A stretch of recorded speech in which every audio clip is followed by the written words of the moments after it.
Welcome to the Orgasmic Lifestyle Podcast by Venus O'Hara. I'm here to welcome you into the world of orgasmic living by hosting experts to discuss orgasmic topics such as nutrition, spirituality, personal development, sexuality, and much more. Here, we will offer lifestyle lessons that can help you lead a fulfilling, joyous, and orgasmic lifestyle. I'm your guide, Venus O'Hara. Welcome to the 22nd episode of the Orgasmic Lifestyle Podcast by Venus O'Hara. In this Flower Moon episode, I'll be discussing BDSM. I'll be sharing an erotic story called Sunday Worship. Then, I'll be discussing the book I'm reading now, which is How to Be Everything by Emily Wodnick. And finally, we'll be experiencing a guided meditation with affirmations for BDSM and Fetishism. But first, let's talk about my own journey with BDSM and Fetishism. BDSM. Let me just remind myself about what those letters stand for. I've got Wikipedia in front of me and it says BDSM is a variety of often erotic practices or role-playing involving bondage, discipline, dominance and submission, sadomasochism, and other related interpersonal dynamics. Well, yes, so I have been I've spent kind of my earlier sexual years very interested in the topic of BDSM and also fetishism, which is sometimes those two terms are they do kind of overlap, but they don't always have to. And I would describe a fetish as it's a sexual response to a non-sexual body part, such as the feet or the neck, or a non-sexual action such as smoking or tickling, or maybe a non-sexual object such as a pair of heels or latex, etc. So some people can have a foot fetish, but they might not be into BDSM, whereas some people who are submissive in BDSM might enjoy foot worship. So those two terms can overlap, but it all depends on how you see yourself, of course. And I was really into this. I don't know how it kind of happened, but I think when I was younger, I felt clumsy and insecure. And my first boyfriend actually gave me a copy of the book Venus in Furs to read. And I just devoured this book. I absolutely loved it. It's by Leopold von Sacher-Masoch. I'm not sure if I've pronounced that correctly.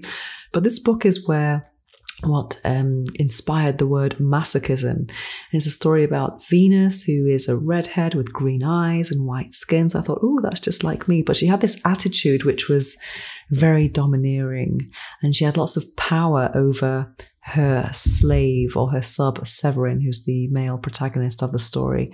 And I guess subconsciously, or maybe quite consciously as well, I wanted to have that type of effect on my first boyfriend, but it was the complete opposite. I was in awe of him, but I don't think he was so much of me. I think he did talk about his previous girlfriend before me quite a lot, which was sometimes annoying. So when I read this book, I did like the story in itself, but I also felt that I would love someone to adore me that much. And he kind of, I wouldn't say coerced, but encouraged me to take the dominant role with him. And I had just lost my virginity with him. So imagine going from virgin to dom. It was quite a big transition, but it was very liberating to kind of become someone else. And it all started with a role play. Once actually I was at his house, his parents' house, and we weren't allowed to be in his bedroom alone. And we had to sit in the kitchen and just kind of talk. And suddenly we started doing a role play, and I was quite good at it. And I think we were both really good at it. And I was just fascinated by how my body could respond to just words and without any physical contact. And I had a lot big imagination. So it was something that really turned me on. And I guess it was a mutual interest that we discovered through a situation of for prohibition, I guess. And actually those conversations were probably a lot hotter and more explicit than what we could have ever done in his bedroom had we been allowed to go there alone. So that my explorations with him were quite, I wouldn't say they were, I never had, it sounds really bad, but they never had safe words or anything like that. We just kind of really explored things with no limits. And I don't think I might have had some maybe psychological dangers, or I was on the kind of limit in those ways, because I think sometimes, which is a terrible thing to do, is that I kind of used BDSM to kind of get my power in the relationship, which is a terrible thing, because sometimes when we weren't having sex, he was a bit of an asshole, this guy, and I tended to kind of use BDSM and domination to kind of get my revenge on him, which is obviously a terrible thing to do. It should always be safe, sane, consensual, and there should always be safe words, etc. And when I finally broke up with this guy, and we really got into lots of experimentation with whips and bondage and role play and dressing up and things like that. But but it was kind of like a reflection of the toxic relationship that we had. It was just very, very twisted. And when we finally broke up, I just took all my paraphernalia and I threw it in the bin. And I kind of got rid of it. And the next boyfriend I had was the complete opposite. He was kind of like, it was just kind of like naked in bed sex, which I hadn't really known before when I was discovering sex. And I felt kind of safer with that type of person. I didn't really want to explore those parts of me. But it took me several years to get back into BDSM. I guess my interest or my fascination or attraction to it never completely left. And as I became more confident in myself, I didn't feel as though I was going to replay things that I'd lived before in terms of the toxicity of the relationship that I first enjoyed, that I had BDSM relationships in. And I enjoyed so many different things in my explorations. And I guess mostly I did enjoy the role of being of the femdom, being the dominant woman, and really taking control of the whole situation. And I'm still quite dominant, actually, just in a kind of vanilla sexual situation. I don't really like it when someone kind of takes control or kind of tries to immobilize me or tell me what to do, or I really don't like it. I don't know why that is. Maybe it's worth exploring one day. But even if it's a kinky situation or not, I do enjoy being dominant. I just find it, I don't know what it is about it. I don't know, part of it might be the adoration, the worship, but also I do enjoy playing the submissitrix, the very naughty sub who's kind of provoking I guess they call it topping from the bottom, which has a kind of bad reputation, but I really enjoy that type of scenario as well. And so I've enjoyed lots of different experiences with BDSM in my life. But it wasn't something that you can maybe read in a guidebook and then practice. It wasn't that easy in my experience. It was all about the energy that I had with a particular person. And that was what dictated whether I could enjoy that or not. So maybe in my life, I've probably only enjoyed it with one handful of people. And then when I was in more vanilla relationships, I tried, but I was very, very disappointed. It's not something that everyone enjoys. And then if someone's just doing it because you want to, it's just not, it doesn't really have the same magic to it. And I remember one guy that I had a kind of friends with benefits relationship for many years. And he really understood my kind of artistic, imaginative, playful side. And we were having sex once, and I was saying I had a fantasy that he would pick me up, and in a renowned kind of very dangerous part of Barcelona, he would pick me up in the street, and he would offer to pay me 10 euros for a blowjob or something like that. And I told him this, and he told me I would pay you 5 anyway. And then I told him that what my name would be, and I was thinking of all these names that I could use as my kind of call girl name. And I said the name Natasha, and he started like shagging me like, Natasha. And it was really crazy. I wrote an article for GQ Spain about it called Call Me Natasha. Yeah, so I found the whole thing about pretending to be someone else very, very liberating. And that episode of that Natasha shag gave me an idea for our subsequent encounters. Every time he came to my house, I would dress up as someone different. So I was really into kind of dressing up as well, and not with the kind of outfits that you would find in an erotic store. I would just kind of use my normal clothes, maybe dressing like a teacher or a schoolgirl, or it was just crazy. And then I would just like open the door dressed a certain way, and then I would go straight into a dialogue of the role I was playing, and he would just follow along because he was an actor on the side as well. So that kind of like really was really, really fun. And when I used to tell my friends about it, they say, doesn't he laugh? And I was like, no, we were both really serious and into this role playing.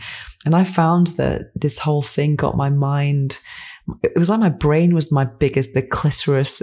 It was bigger, that it was like more significant than my clitoris or anything. And I couldn't kind of like have vanilla sex with this person. It was always some far-fetched fantasy and role play that would be quite spontaneous and like improvised, and it really, really turned me on. So when I signed up for a modeling agency years later as a commercial actress, they said, can you act? I was like, yes.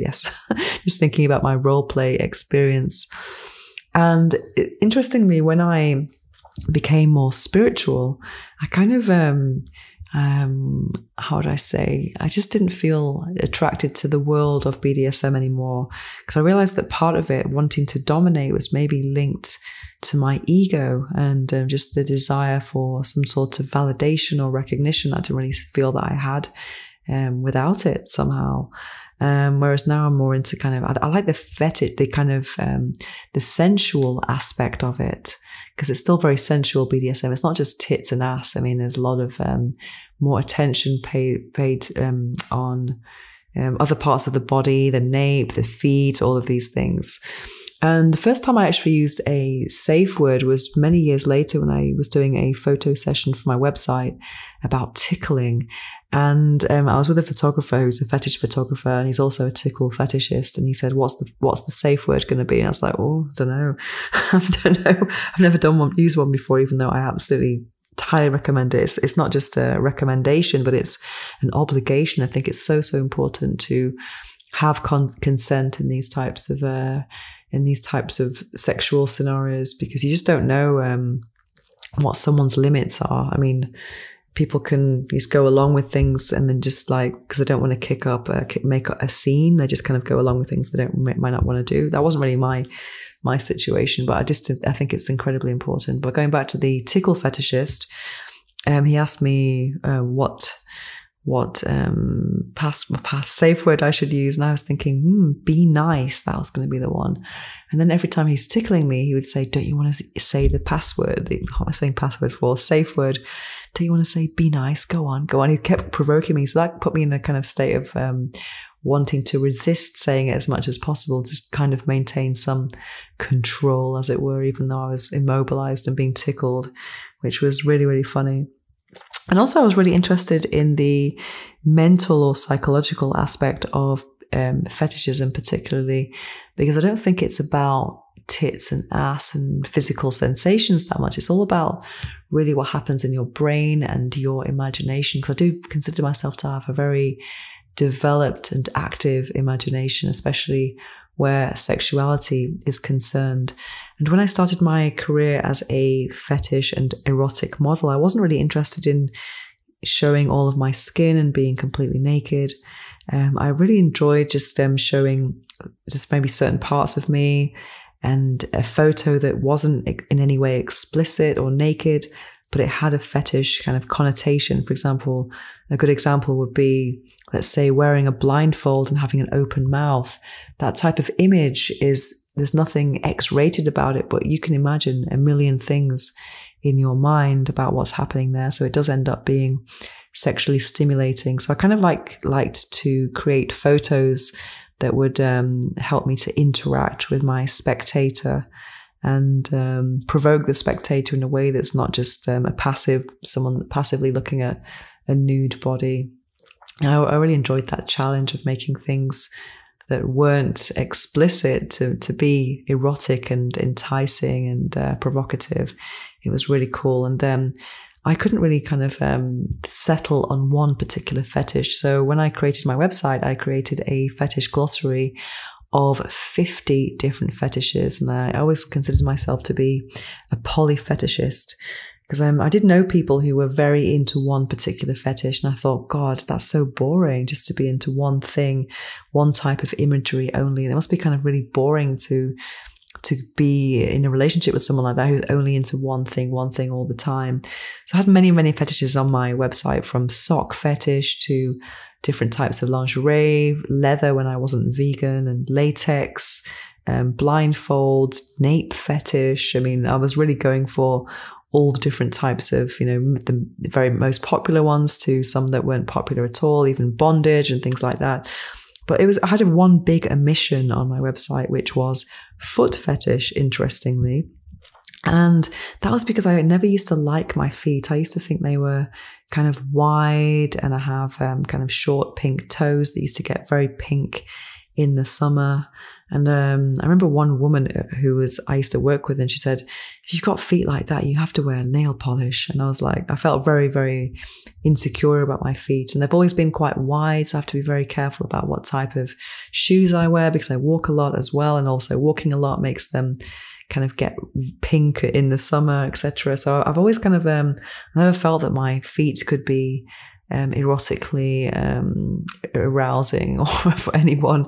But then one day I actually did a photo session with the same guy who was the tickle fetishist, and I put those on my website, and I was amazed at the reaction that they had. I couldn't believe that my feet actually had fans. I was just blown away by it. And a lot of people, I do have a kind of like some very loyal foot fans that follow me on my members area, on my website, and on Instagram. I started making foot photos on Instagram, and I got a lot of attention for it because I stopped wearing nail polish because of all the toxins in it. And then I got a lot of people who were really enjoying my natural nails, and I just found it very kind of encouraging, really. It was kind of like a body positivity thing for me, trying to embrace my feet, because I did realize that foot fetish, for example, the kind of feet that people enjoy looking at are not necessarily the same feet that you would see in a foot product advert. For example, if you're looking at like any advert that's for, let's say, plasters for the feet or anything, you're going to see a kind of very photoshopped, perfect foot. Whereas foot fetish forums will have all types of feet, and it's all about how the foot interacts with that spectator. Again, it's kind of like a conversation between the photo and the spectator. There's something going on. It's not just a kind of flat image of beauty. And for example, there's all different kind of like sub fetishes within foot fetish, such as wrinkled soles when you scrunch up your foot, the fourth hole when you put your feet together, and there's that kind of gap where the arch is. Some people like high arches, which I have, and also dirty feet. I mean, once I really needed to clean the floor in my apartment. And the soles of my feet were black with all the dust. I mean, they were just so dirty. So I took a photo of the feet. Then you get some people thinking it's disgusting, other people thinking they wanted to lick it, So it was kind of funny to play around with that. And it really made me enjoy my feet. So something that was a kink for some people, it just helped me to embrace, accept, and enjoy my feet, especially and highlight on the word enjoy, because before that experience, when I was having an full body massage, I would always say to the masseuse to not touch my feet, because I used to be very, very ticklish and I didn't really enjoy it. I felt very self-conscious. And I think a lot of people do feel self-conscious about their feet, but now I'm really loving it. And the last guy I was with was a really big foot fetishist. I mean, he just always would make me dinner and then grab my feet and then massage them. And I was just like, wow, I love it. I love it. I love it so much. And sometimes I've been in fetish parties where there are guys who will give you free foot massage just because they enjoy it. And if I know they enjoy it, then I enjoy it even more. So yeah, so foot fetish is something that I am very much into at the moment. I wouldn't say I'm a foot fetishist, but I appreciate other people appreciating my feet, and I enjoy my feet a lot. And today's story is actually about when I went to a fetish club. I'm not really into kind of expressing my own fetish desires in public unless it's just a foot massage. But I did I do consider myself to be a bit of a voyeur. So often I've been invited to fetish parties, and I've gone along just to kind of watch other people get up to no good.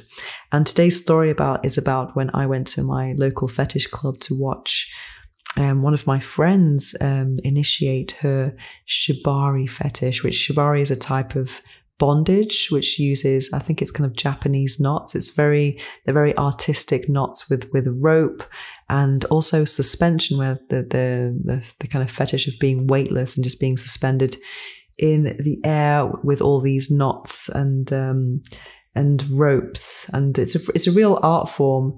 And some people just enjoy that absolute submission and surrender as well. And it's a very aesthetic. But for me, it's not something I really want to do, because I'm more into the kind of domination side of things, unless it's kind of tickling and a bit of foot fetish. But I mean, to be completely immobilized and hanging from, suspended in the air is not something that does it for me. But I'm definitely a voyeur. So this is a story about me going along with a friend for her very first shibari experience. Enjoy.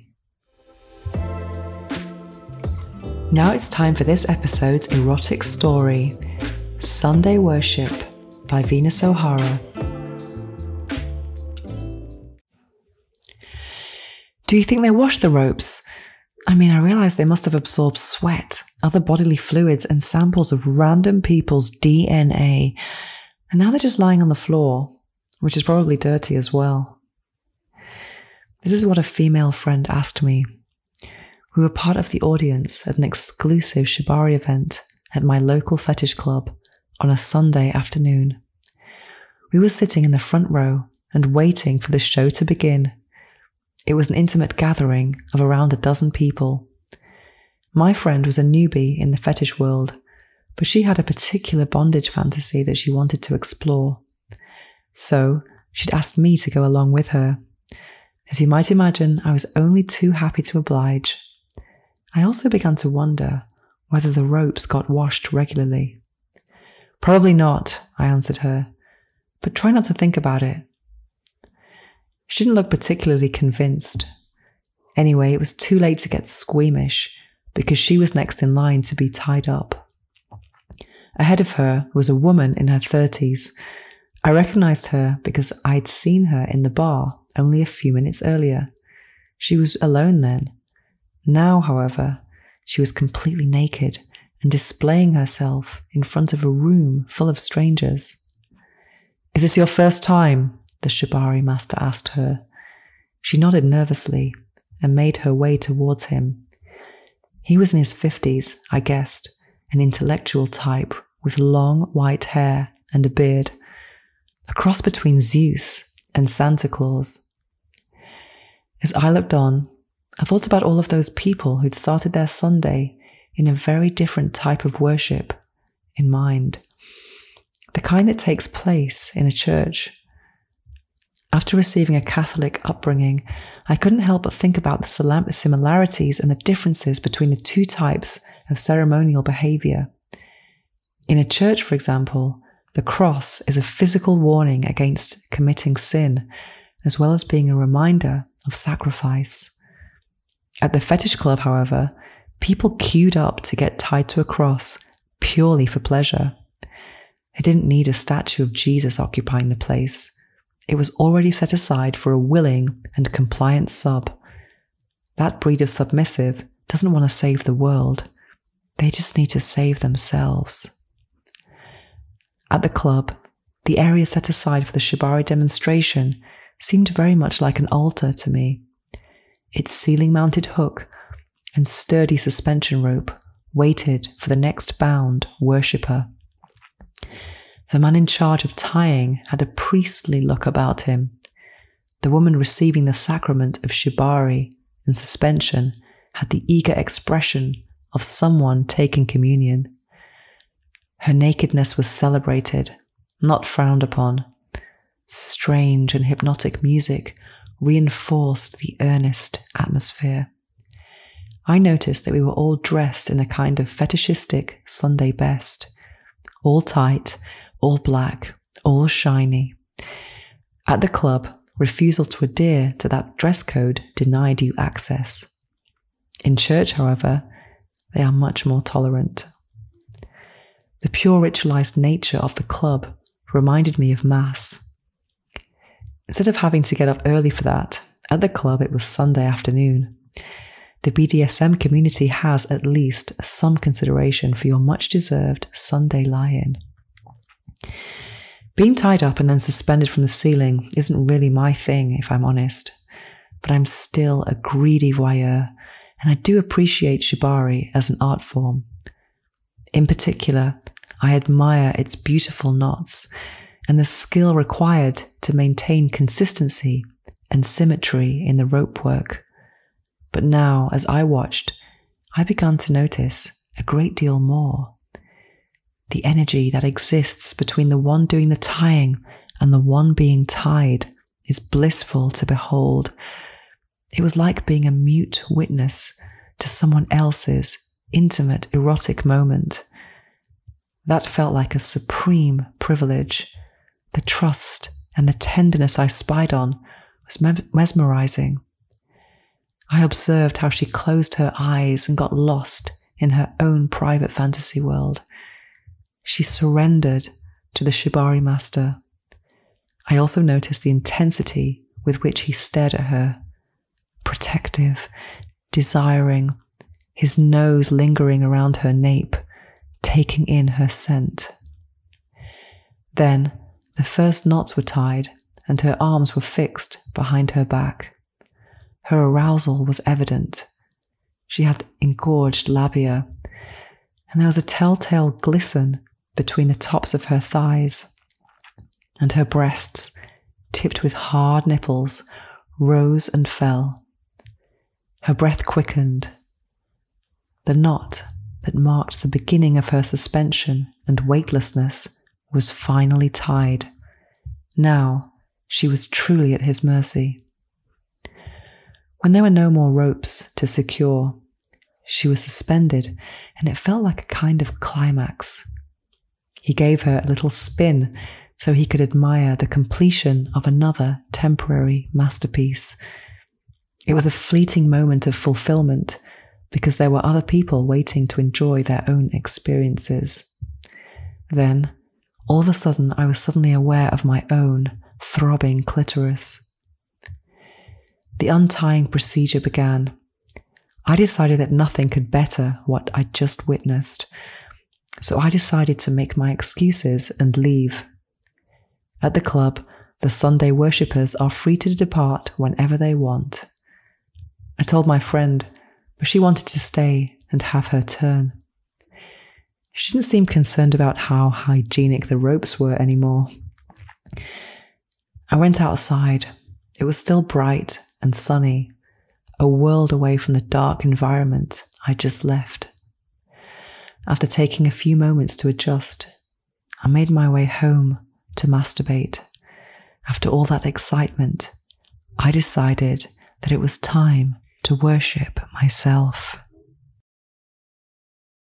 The book I'm reading now is How to Be Everything, a guide for those who still don't know what they want to be when they grow up, by Emily Wodnick.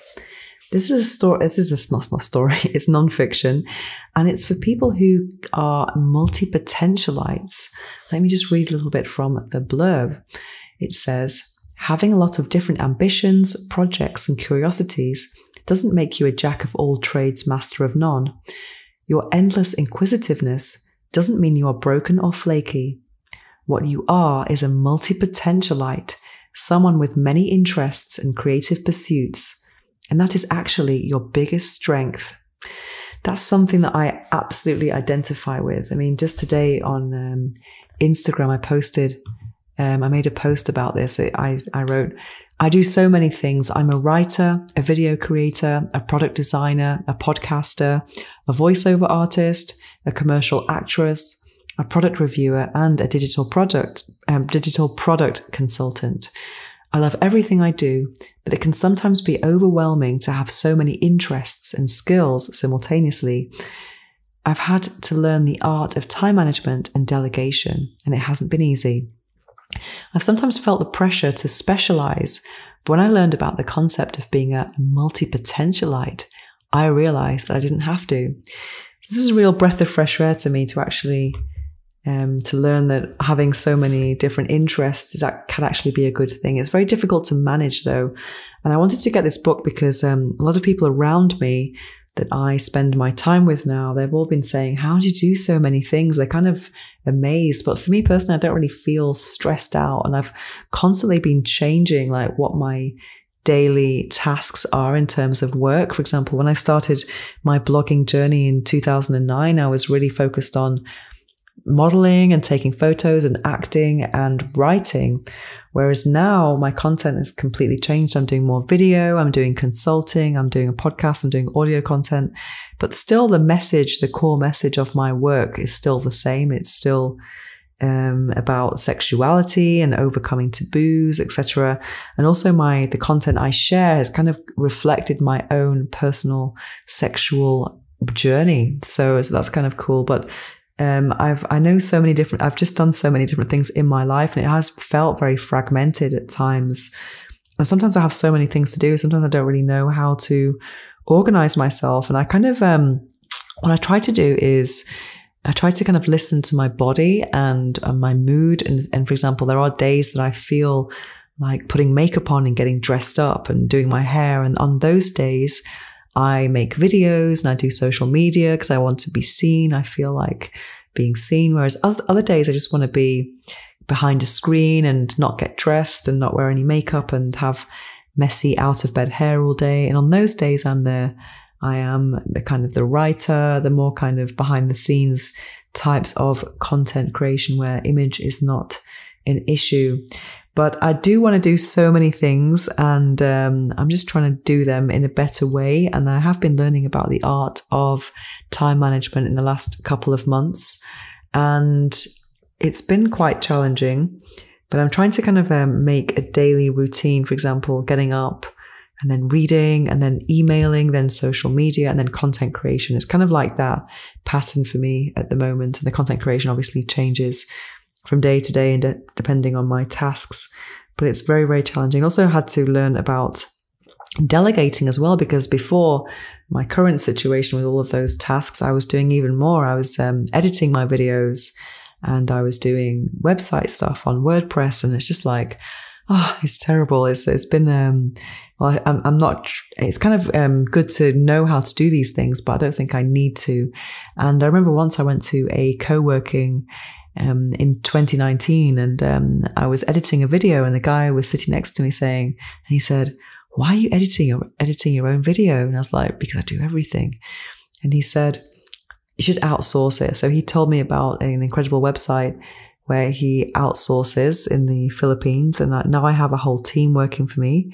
It's absolutely amazing, but I do need to actually outsource a little bit more. But what I have learned from that situation or experience is that if you outsource to someone who, for example, video editing or SEO, and that's their specialty, it's going to do it. They're going to do it much better than you, and it's going to kind of help you produce a lot more in the long run.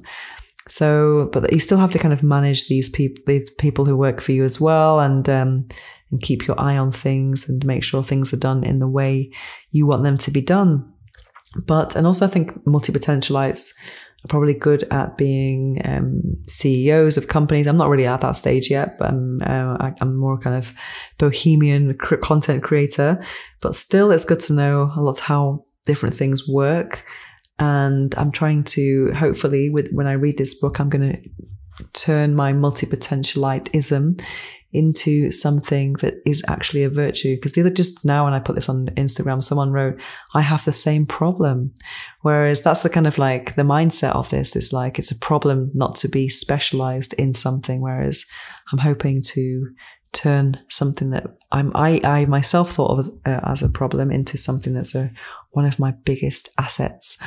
And going back to the kind of fetish thing I was talking about earlier, I guess that was I expressed my fetishism in a similar way, wanting to be a poly-fetishist rather than a mono-fetishist and just being interested in one thing over and over and over. I think it's nice to have different interests. It keeps things very fresh. And also when I think about my work, let's say maybe 7 years ago and who my rivals were. I was making content in Spanish, and I remember a lot of content creators or bloggers or writers were very kind of angry with me because I wasn't a sexologist, but my daily tasks are nothing like a sexologist. But some of them believed that you had to be a sexologist to speak about sex. I mean, I just don't believe that at all. And I guess there was a bit of envy, I suppose, because I did get some kind of bigger deals than a lot of them, more kind of like book deals or TV things and stuff, more than other people who are doing the kind of same thing, I suppose. I mean, if you study something and then there might be a lot of more people doing the same thing as you. But I mean, for me, I was kind of like creating something that wasn't so common at the time. And when I think about those people who were, let's say, my professional rivals back then, they are still doing the same thing now, whereas I've kind of completely changed it and I'm not even doing the same thing as back then. So I think for me, it's definitely the way I am, but it's really challenging to stay grounded and focused on different things. And I think the challenge is to try and do things in blocks, definitely, because sometimes also we're in a world now with social media and email and constant distractions, and that can make a multipotentialite feel even more fragmented in my experience. So now I'm trying to do things in hour blocks, and hour writing and hour emails and hour this and hour that, and trying to give those hour blocks my 100% attention so that I can succeed and do everything. So that is How to Be Everything, a guide for those who still don't know what they want to be when they grow up, by Emily Wodnick. Now it's time to slow things down as we prepare for this episode's guided affirmations meditation. It's probably not a good idea to listen to this while driving or operating machinery. Instead, take a break from whatever you're doing, get comfortable, take a deep breath, and enjoy.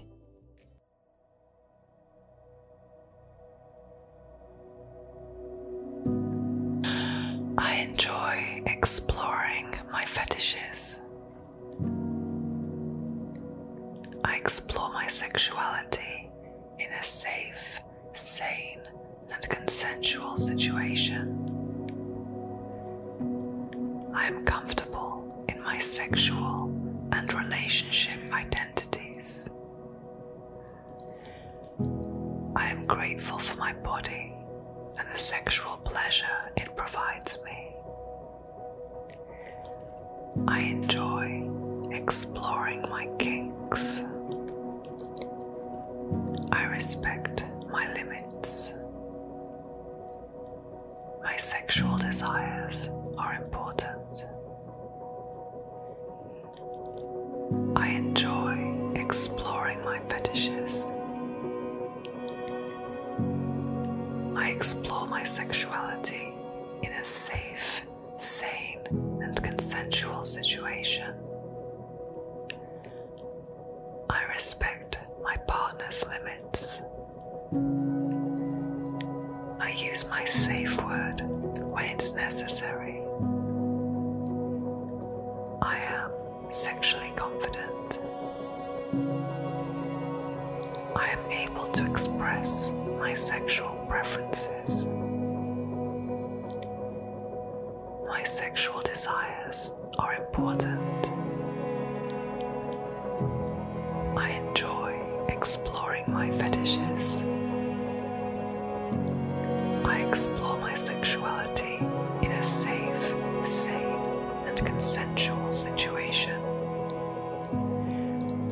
I am respectful of my boundaries. I avoid risks and dangers. I am able to communicate my desires freely. I am a good listener. My sexual desires are important. I enjoy exploring my fetishes. I explore my sexuality in a safe, sane, and consensual situation.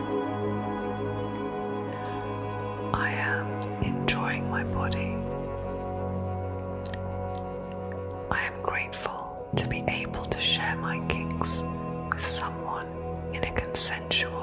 respectful way. I only use accessories that are safe to use. I only do things that I'm comfortable with. My sexual desires are important. I enjoy exploring my fetishes. I explore my sexuality in a safe, sane, and consensual situation. I know that consent is important. I accept my partner's kinks. I accept myself just as I am. My sexual tastes are normal. My sexual desires are important. I enjoy exploring my fetishes. I explore my sexuality in a safe, sane, and consensual situation. My fantasies are important. I am able to talk about my desires openly. I adore discovering new things. I prioritize my sexual pleasure. My sexual desires are important.